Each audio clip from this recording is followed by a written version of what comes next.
السلام علیکم۔ آج کا ٹاپک ہے ایک جنازہ اور 3 ملنگ۔ ایسا کیا ہوا، ایک بزرگ نے اپنی ساری جائیداد اپنا جنازہ نہ پڑھنے والوں کے نام کر دی۔ بہت عرصہ پہلے کی بات ہے، ایک قصبے میں ایک بزرگ رہتا تھا۔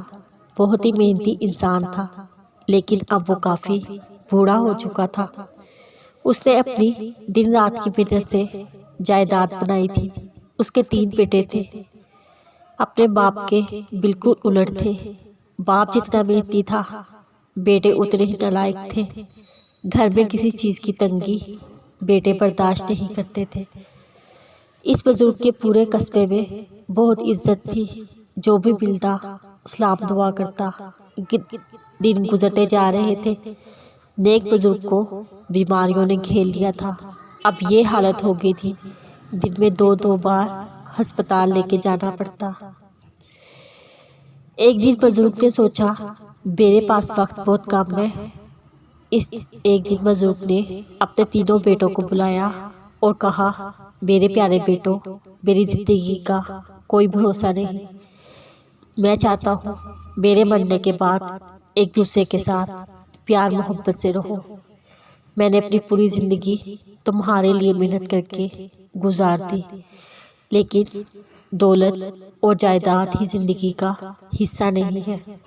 اور مجھے دیکھو، میں نے جتنی دولت کمائی آج مجھے تھوڑا سا بھی فائدہ نہیں دے رہی۔ تم لوگوں کے آگے پوری زندگی پڑی ہے،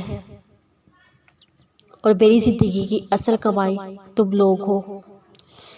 میری زندگی سے رخصت ہو جانے کے بعد میری ساری جائیداد تم آپس میں مل کر استعمال کرنا۔ مجھے اپنی دعاؤں میں ہمیشہ یاد رکھنا۔ اس کے بعد بزرگ نے اپنے بیٹے سے ایک قلم اور ایک کتاب منگوائی۔ بڑا بیٹا جلدی سے قلم اور کتاب لے کے آیا۔ بزرگ نے دونوں کاغذ پر الگ الگ وصیت لکھ دی۔ پہلے کاغذ پر لکھا تھا، اسے جنازے سے پہلے سب کے سامنے پڑھا جائے، اور دوسرے لفافے پر لکھا تھا، جنازے کے بعد سب کے سامنے پڑھا جائے۔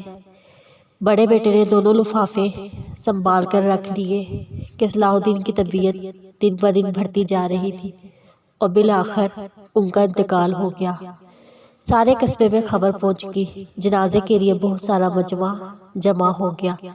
جس چیز کو خبر پہنچ گئی، وہ سب جنازے میں شامل ہوتے کہ میت کو لے کے مسجد میں چلے گئے۔ امام صاحب بھی جنازہ پڑھانے آگے، تو بڑے بیٹے نے آگے بڑھ کر بولا، مولوی صاحب کو، اور وصیت پکڑائی اور کہا کہ میرے ابا جان نے وصیت کی تھی، اسے سب کے سامنے پڑھا جائے، بلند آواز میں پڑھا جائے۔ امام صاحب نے لفافہ کھولا، اندر سے کاغذ برآمد ہوا۔ اس پر لکھا تھا، میری وصیت یہ ہے، اور پہلی وصیت یہ ہے، جو کوئی میرا جنازہ نہیں پڑھے گا وہ میری جائیداد کا حقدار ہوگا۔ یہ سب پڑھ کے مولوی صاحب حیران رہ گئے، ان پر سکتہ طاری ہو گیا، اور ہر طرف خاموشی طاری ہو گئی۔ ہر کوئی کشمکش میں تھا۔ ہم تو جنازہ پڑھنے آئے تھے، اگر نہیں پڑھیں گے تو کیا ہم جائیداد کے وارث بن جائیں گے؟ اسی سوچ میں اور کشمکش میں سب سے نکل کر ایک بندہ علیحدہ ہو گیا، جس کا مطلب یہ تھا وہ جنازہ نہیں پڑھے گا۔ اس نے ثواب لینے کے بجائے جائیداد لینے کا فیصلہ کر لیا تھا۔ اس کو دیکھ کے باقی لوگوں کا بھی حوصلہ بلند ہو گیا۔ ان میں سے کچھ لوگ ایک سائڈ پر جا کے کھڑے ہو گئے کہ وہ جنازہ نہیں پڑھنا چاہتے، تاکہ انہیں جائیداد پہ حصہ مل سکے۔ اب باقی جو بچے تھے، ان میں ایک مولوی اور اس کے 3 بیٹے تھے۔ بیٹوں نے بھی فیصلہ کیا، ہم بھی جائیداد کا حصہ بن جاتے ہیں، اور وہ بھی الگ ہو گئے۔ پھر 3 ملنگ آئے، انہوں نے کہا مولوی صاحب سے کہ ہم جائیداد کا حصہ نہیں بننا چاہتے، ہم جنازہ پڑھیں گے۔ انہوں نے یہ کہا تھا کہ دیکھو، یہ دن ہم سب پر آنا ہے، ہم جنازہ ضرور پڑھیں گے۔ انہوں نے کہا، مولوی صاحب، ہمیں صرف ثواب کی لالچ ہے، نہ کہ دولت کی لالچ۔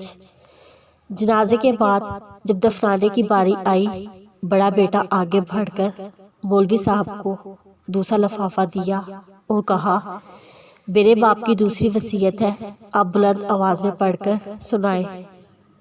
مولوی صاحب نے لفافہ کھولا، اس پر لکھا تھا، میں اپنی پہلی وصیت منسوخ کرتا ہوں، میری ساری جائیداد ان لوگوں میں بانٹی جائے جنہوں نے میرا جنازہ پڑھا۔